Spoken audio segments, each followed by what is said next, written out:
Smell it.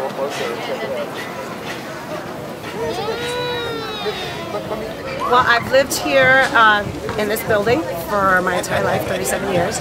I got laid off from work in December 2010. So after a couple of months of being home and getting any responses from, people that I had submitted my resume to, I decided to just come outside and clean up the block, my kids and I. So we came out one day and then we started coming out on a weekly basis. By the springtime, we were coming out once a week, and it turned out by the end of the summer to be about 23 neighbors with a lot of kids. So a friend of ours had put on our Facebook page that there was an organization called Citizens Committee of New York City, and they offered grants to grassroots organizations. So I did a proposal, my first proposal. I didn't think we were going to get it, but in November we were notified that we did receive the grant. We filed our paperwork earlier this year in January as a not-for-profit, and about last month we were contacted that out of the 50 groups that were issued grants, one is chosen every year to be highlighted, and GIVE was that lucky group.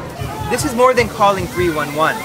This is more like I apply for a grant, I say, this is why we need the money, this is what we're going to do with it, this is how we're going to mobilize people, and then if it's a solid project, we're going to fund that project. So the special part is, on top of the grant money, you get to make these concrete collaborations with city agencies that can last for, decades, really. I taught workshops to them to make sure that people doing projects, beautification projects like this, were prepared to do tree care.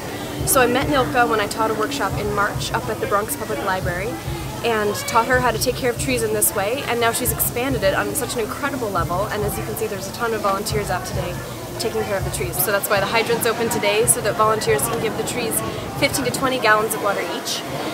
Mulch is integrally a part of that, so the mulch prevents the water from evaporating right out of the tree bed. And it also prevents weeds from growing around the tree, so that's why we've spread mulch around all the trees and also created mulch donuts, we call them. It makes it look like there's a little volcano of mulch rising around the base of the tree. It'll help direct water in toward the roots.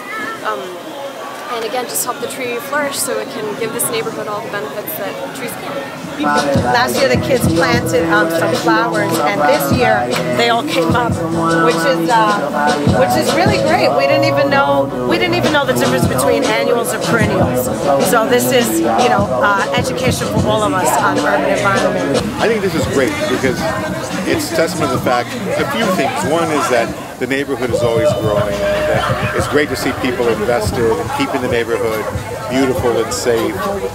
And then it also, I think, illustrates the fact that people in this area are just concerned about their neighborhoods and they want it to be a good and wonderful place to live in. And it's been a real great experience, very great experience. I mean, what we want to do next is try to get funding so that we can go and do this in other areas in the Bronx. We want to mobilize just finding a couple of adults and a group of kids in other neighborhoods, and to be able to do this and leave them, get them set up, let them know what city agencies they should contact and the services that are available to them, and then we would help them out initially until they can get on their feet, and then they can carry out this own project in their neighborhood.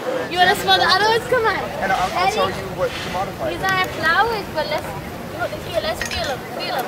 So really, this soil that's just going to sit here, and there's already kind of soil out there, so you want to just see all the soils. Look,